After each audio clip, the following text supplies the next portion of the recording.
alarmantes à travers la zone métropolitaine.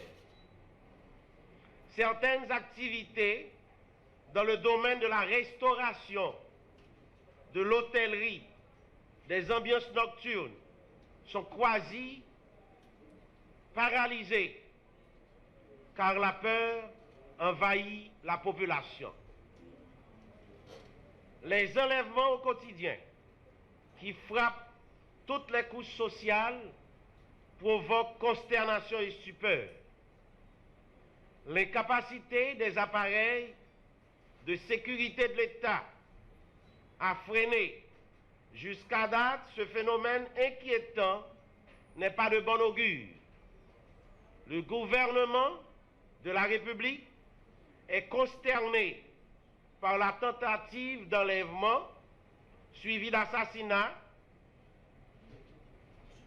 de plusieurs personnalités et plus particulièrement celui du docteur Ernest Padi, survenu dimanche dernier en date du 28 février 2021. L'heure est à l'action et des mesures urgentes doivent être adoptées immédiatement. Il faut rapidement que la PNH assure une augmentation de la présence policière de façon significative à travers les rues, contrôle effectif de tous les types de véhicules, permis de conduire, papier du véhicule, autorisation de tête, fouille à la recherche d'armes à feu et munitions. Deuxièmement, une occupation de tous les carrefours importants par des points fixes et patrouilles mobiles sur les axes principaux. Troisièmement, la poursuite de la mise en place de barrages fixes à certains endroits pour empêcher les actions des bandits. Le lancement d'opérations ciblées et musclées de la PNH contre certains repères de bandits. Une sensibilisation de la population sur le comportement sécuritaire à adopter pour ne pas être facilement victime d'actes d'insécurité. Sixièmement, un marquage de tous les véhicules immatriculés services de l'État afin de pouvoir retracer l'affectation du véhicule. Un partage accru des informations entre toutes les cellules de renseignement des instances étatiques impliquées dans la sécurité. Une infiltration des formateurs dans certains quartiers et au sein de certains réseaux.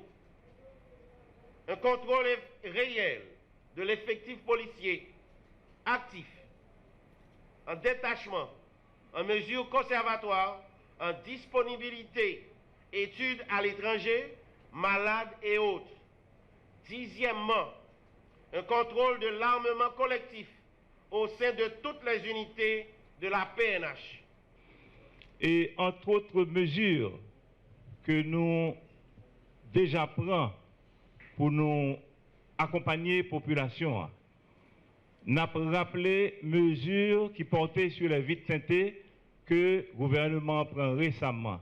Et dans ce sens, nous avons fait appel à la population pour nous dire que à toute situation exceptionnelle, il faut des mesures exceptionnelles.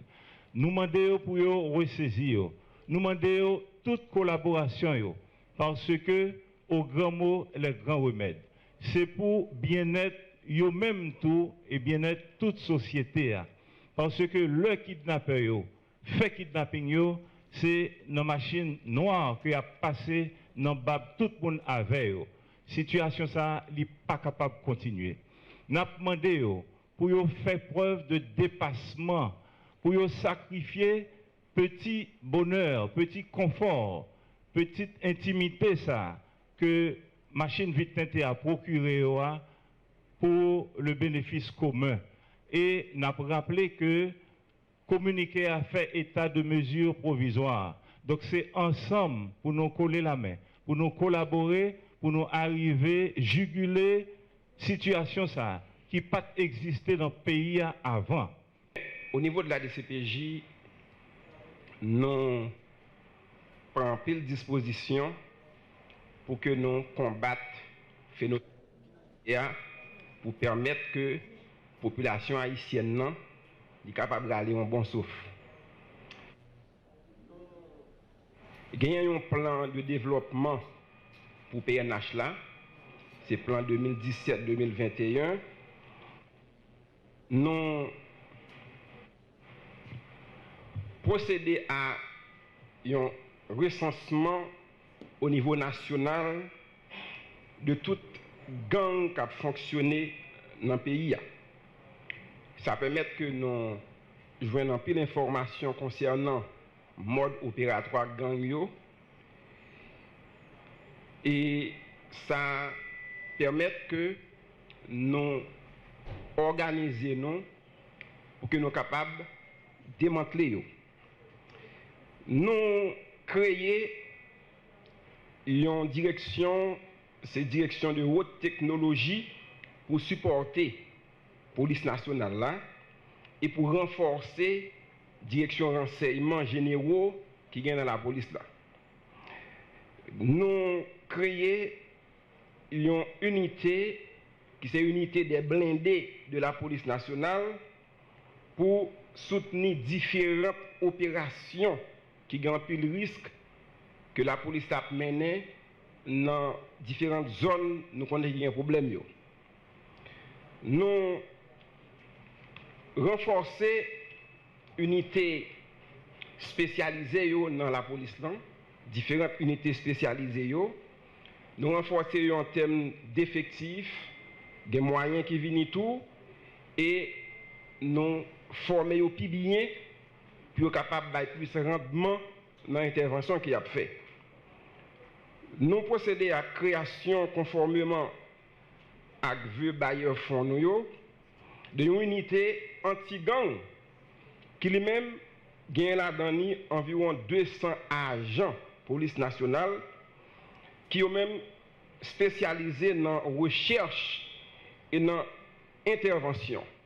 Donc, son façon pour que nous soyons capables de croire le phénomène d'insécurité, surtout avec le kidnapping, qui a des problèmes dans la société. Nous procédons à renforcement de coopération bilatérale que nous gagnons avec les États-Unis dans le cadre d'enlèvement et dans le cadre de trafic de drogue, trafic d'armes et trafic de munitions. Puisque nous connaissons, ces derniers temps, il y a un pile d'armes qui entrent dans le pays, un pile de munitions qui entrent, drogue a des problèmes, avec question kidnapping dans tout.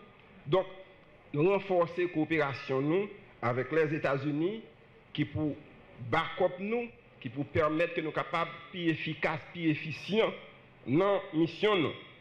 Et puis, dans le cadre de même coopération, ça tout, disposition prend pour que tout le monde que nous procédons à l'interpellation, qui vient pour être de près ou de loin, avec citoyens américains, monde qui t'a enlevé citoyen américain, monde qui t'a impliqué dans les affaires de drogue aux États-Unis depuis l'arrêté, et bien dans le cadre de coopération, et que monde ça y a voyé aux États-Unis pour y juger conformément à disposition et coopération.